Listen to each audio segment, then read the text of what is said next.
Assalamualaikum warahmatullahi wabarakatuh. Bapak Ibu, terima kasih ya sudah mau hadir di kegiatan pada hari ini, yaitu pelatihan TOT, pelatihan Posbindu bagi kader kesehatan. Udah berapa lama sih Bapak Ibu menjadi kader kesehatan? Boleh tahu nggak? Saya masih baru. Oh, masih baru. Oke deh. Perkenalkan, nama saya Dr. Erna Liana. Saya dari Puskesmas Kecamatan Grogol Petamburan. Sebelumnya kita bikin ini dulu ya. Kita bikin yel-yel dulu. Nah, yel-yelnya kalau saya bilang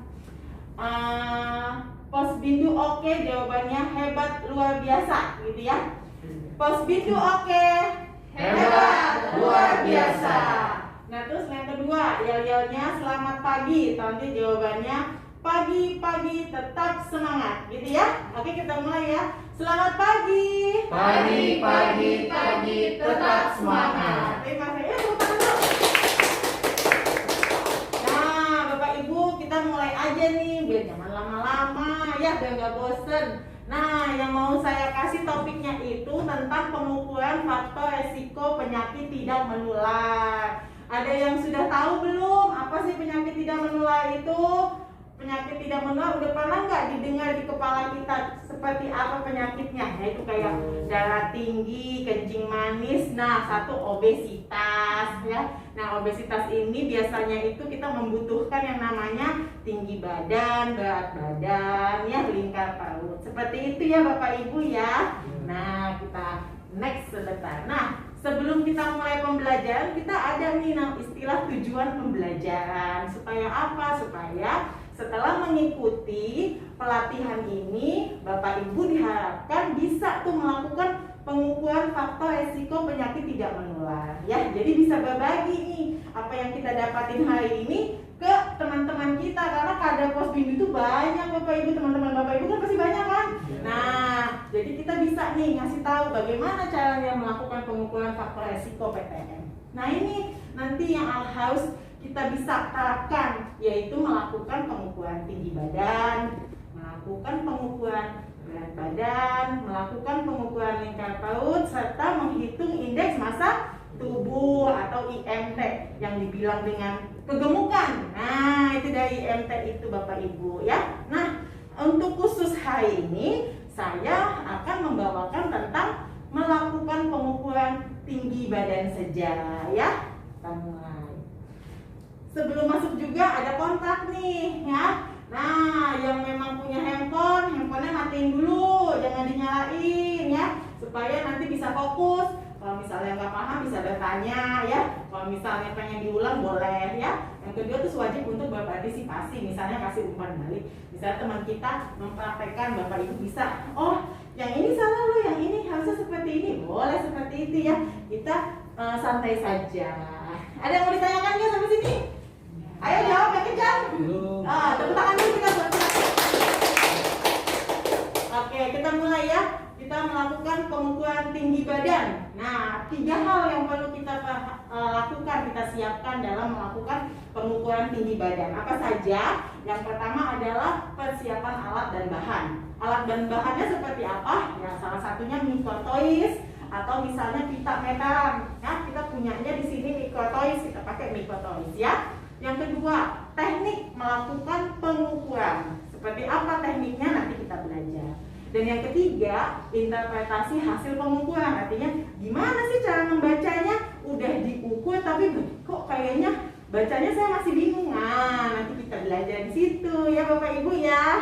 Oke, dijawab dong? Iya. Biar ini masker aku kayaknya naik turun deh Bapak Ibu. Oke, yang pertama kita mulai persiapan alat dan bahan. Sudah pernah kenal belum alat ini? Mikrotois. Coba lihat ke sini nih Bapak Ibu nih. Nih mikrotois kita. Saya udah gantung ya di yang pintu ya. Nanti kita pakai itu kalau Posbindu ya. Kalau misalnya punya pita meter juga boleh. Yang pita ukur baju itu loh Bapak Ibu. Nah, itu bisa digunakan. Nah, kita pakainya mikrotois ya, yang memang banyak digunakan oleh teman-teman. Nah, satuan pengukuran tinggi badan, ada yang tahu nggak? Ayo, Sentimeter. Jadi cm itu bacanya sentimeter ya Bapak Ibu ya, satuan tinggi badannya ya. Nah, bagaimana apa aja tuh pasang alat pengukur tinggi badan? Nah, ini contohnya pitameter atau mikotois. Nah, untuk mikotois ini memerlukan apa? Dia mesti dipasang di permukaan, ya, tepat pada permukaan lantai yang memang rata, dindingnya juga rata seperti ini ya. Rata, lantainya juga rata, nggak ada yang gajuk-gajukan, serta tegak lurus ya, tegak lurus tanpa tonjolan, nih, tanpa ada tonjolan ya, dan tidak boleh ada lengkungan di dindingnya, gitu ya Bapak Ibu ya. Jadi harus rata. Terus pasang mikotoisnya setinggi berapa meter? Yang udah tahu belum? 2 meter. 2 meter ya, 2 meter dari lantai. Nah, ini kita udah pasang nih 2 meter dari lantai. Jadi mempersiapkan alat dan bahan kita udah pasang dulu nih sebelum datang pesertanya. Jadi 2 meter ya dari lantai. Bila tidak ditemukan dinding yang rata, boleh cari tiang atau papan yang dapat digunakan buat menempelkan mikotois ya. Nah, pada setiap pengukuran harus terlebih dahulu dilihat angka 0 sudah tepat belum di permukaan lantai. Jadi sebelum dipasang seperti ini, kita tadi sudah menginjak sampai 0. Lalu kita naikkan ya supaya ini dapat 2 meter. Seperti itu ya. Paham nggak sampai sini? Paham. Ada yang mau ditanya nggak? Oke, tepuk tangan dulu deh. Oke, masih semangat? Semangat. Selamat pagi. Pagi. Tetap semangat. Kita lanjut ya. Yang kedua, prosedur pengukuran tinggi badan. Seperti apa prosedurnya? Nah, yang pertama, kita ini udah mulai praktek nih. Ada orang di sini ya. Jadi minta peserta melepaskan alas kaki. Kalau dia bisa pakai hak tinggi, ya lepasin dulu haknya. Nah, sepatunya juga kita lepasin. Topinya juga kita lepasin ya. Dan yang kedua, pastikan mikotois itu berada di posisi yang paling atas, jangan di tengah, jangan di bawah ya. Karena nanti mikotois itu alat gesernya ke bawah ini. Nah, ya. Yang ketiga, peserta diminta berdiri tegak persis di bawah mikotois ya, nanti kita praktekkan. Yang keempat, posisi kepala, bahu, lengan, pantat, tumit itu menempel tepat ya di tempat mikotois terpasang. Jadi kalau mikotoisnya terpasang di sini, berarti posisinya juga di sini. Ya, jangan di sini orangnya, mikotoisnya di sini. Salah nggak Bapak Ibu? Salah ya. Nanti nggak ada yang bisa diukur. Ya, terus yang selanjutnya pandangannya lurus ke depan. Ya, pandangan lurus ke depan. Terus tangan juga dalam posisi yang tergantung bebas saja. Ya, nggak usah santai aja dianya, nggak usah kaku ya. Terus kalau bisa jangan sambil goyang-goyang, nggak boleh ya. Nanti kan susah dia mengukurnya. Yang selanjutnya gerakan mikotois juga sampai menyentuh ke bagian atas kepala. Jadi pada saat kita menurunkan mikotois ini nyampe ke atas kepala. Misalnya kepalanya sampai sini, berarti sini. Ya, hati-hati buat mereka yang pendek. Nah, buat mereka yang pendek, mereka harus naik tangga karena kita membacanya sesuai dengan pandangan mata kita. Ya, jadi lurus mata kita ke garis merah itu nanti. Ya, tidak boleh ngeliatnya gini-gini Bapak Ibu itu. Nggak bisa seperti itu ya. Selanjutnya yang G, pastikan juga mikotois di tengah kepala. Ya, tadi di tengah kepala ya. Jangan mikotoisnya ke sini. Nggak bisa karena kan di sini ubun-ubun di tengah, tulang kepala tengahnya juga kan beda tingginya ya. Jadi harus pas di tengah kepala. Dalam keadaan ini, bagian belakang mikotois harus tetap menempel. Nah, itu sama ya. Yang H, baca angka tinggi badan tepat pada bagian atas kepala. Pembacaan dilakukan tepat di depan angka skala yang garis merah ini. Ya, nanti kita lihat ya sama-sama ya. Jadi di sini Bapak Ibu ada garis merah. Nah, ya. Ini garis merah ini cara buat membacanya persis di belakang garis merah itulah tinggi badannya, Bapak Ibu. Ya, tinggi badannya. Paham sampai sini? Nah, kita praktekkan ya. Saat dipraktekkan nanti kita zoom garis merahnya. Lanjut. Apabila pengukur lebih rendah, tadi yang saya bilang ya, pengukur harus berdiri di atas bangku. Tadi saya bilang tangga ya. Ada kan tangga kecil ya, agar hasil pembacaannya benar. Dan catat hasil pengukurannya boleh ke buku monitoring resiko. Bisa kalau ibu buka kan ada tuh buku monitoringnya atau KMS Pospindo ya. Sampai sini hafal? Hafal. Sampai sini bisa? Hafal lagi makan hafal ya. Yang ketiga, interpretasi cara baca, yaitu kalau kedapatan tinggi badannya 150, satuannya dipasang sentimeter, atau misalnya 155, contoh saja ini ya. Jadi bacaannya 155 cm tulisannya ya. Oke, kita mulai praktek sekarang. Siapa yang mau jadi volunteer di sini, Bapak Ibu? Ayo Mas. Dimas, ayo. Mas siapa Mas namanya Mas? Mas Sulan. Tinggi banget Mas, lebih tinggi dari saya lagi. Sini Mas. Kita mulai. Siapa yang mau mengukur tinggi badannya? Ayo Ibu Kada, Bapak Kada siapa nih? Bapak Kada Dani. Ayo sini Mas.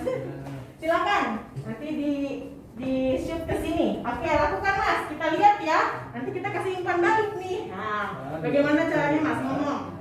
Sedikit ya, diukur dulu tinggi badannya sebentar ya Mas Wulan ya. Berdirinya tegak santai saja. Tangannya boleh bergantung bebas. Menempel semua ya, kepalanya, pantat, tumit semua menempel. Oh, sepatunya dilepas dulu Mas Wulan ya. Iya.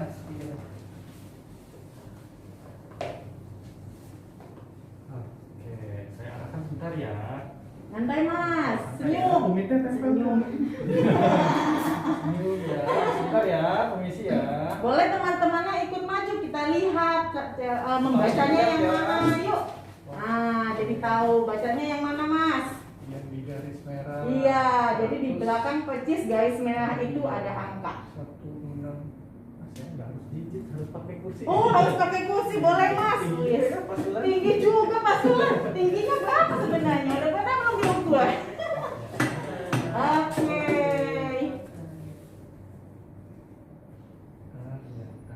Sip. Yuk dibacakan Mas tinggi badannya. 66,5 cm. Oke. Terima kasih ya Mas. Ya.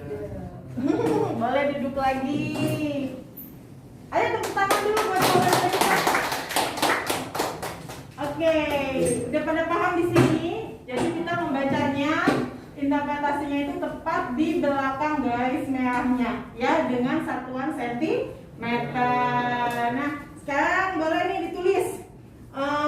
Coba dulu sebelum kita nulis, Ibu, saya Bu. Bu Debi, kasih dulu umpan balik terhadap Pak Dani dan Mas Sulan. Yuk, coba kasih masukan kesan-kesannya Bu. Tadi setelah menjadi volunteer pengukuran tinggi badan, menurut Ibu bagaimana? Udah oke atau belum? Udah bagus atau belum? Nah, ayo coba. Kalau menurut saya udah bagus ya Dok ya. Soalnya Pak Dani ingat kalau sepatu harus dilepas. Terus ingat kalau bahu, bokong sama tumit harus nempel. Iya, itu jadi udah sesuai dengan langkah-langkahnya ya Bu ya. Oh mantep ya, Mas Sulam, Pak Dani, mantap. Tepuk tangan dulu deh.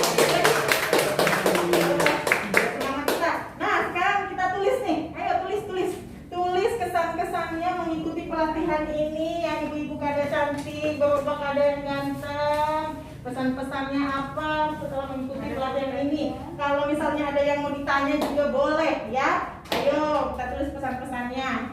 Pesan-pesan selama mengikuti pelatihan. Kalau ada tanya jawab lagi kita bisa. Ada yang mau ditanya nggak sampai saat ini? Udah paham semuanya ya Bapak Ibu ya. Jadi kita sudah selesai ya sebenarnya kegiatan pelatihan TOT, pelatihan Posbindu kita ini. Ya, jadi pesan-pesannya boleh ditulis di situ. Nanti saya akan tindak lanjut. Misalnya Ibu Kada semua udah pada paham ya. Boleh nggak saya tanya sedikit nih? Apa sih satuan dari tinggi badan? Mas Sulan apa ya? Satuan dari tinggi badan? Sentimeter. Yeay. Terus kalau misalnya kita melakukan pengukuran tinggi badan, apa yang masih nempel di dinding? Siapa yang tahu Ibu? Ibu Fitri boleh Bu? Betul. Sama yang paling bawah tumit, tepuk tangan. Oke, pintar semua berarti di sini ya. Bu Elis, ada yang mau ditanya nggak Bu Elis? Cukup. Oh bagus pertanyaannya. Oke ya.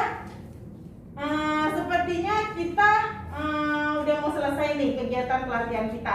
Tapi sebelum selesai kita yel-yel dulu. Nah, tadi yel-yelnya apa? Posbindu oke? Apa jawabannya? Posbindu oke? luar biasa. Iya, hebat luar biasa. Ayo ulangin, Bos Bindi, oke. Hebat luar biasa. Selamat pagi. Pagi, tetap semangat. Nah, sekarang kita ikuti sama-sama ya. Ada yang sedikit, yaitu wow. Bayi dia W, bayi dia O, bayi dia W, bayi dia wow. Gitu ya, pakai itu gerakannya. W seperti apa sih? Ini W, ini O, ini W, ini wow. Yang gede ya. Setelah kita bisa mengakhiri pelatihan TOT pelatihan Pindi kita ini ya. Kita mulai ya Bapak Ibu. Oke, kita mulai ya. Beri dia W, beri dia O, beri dia W, beri dia wow.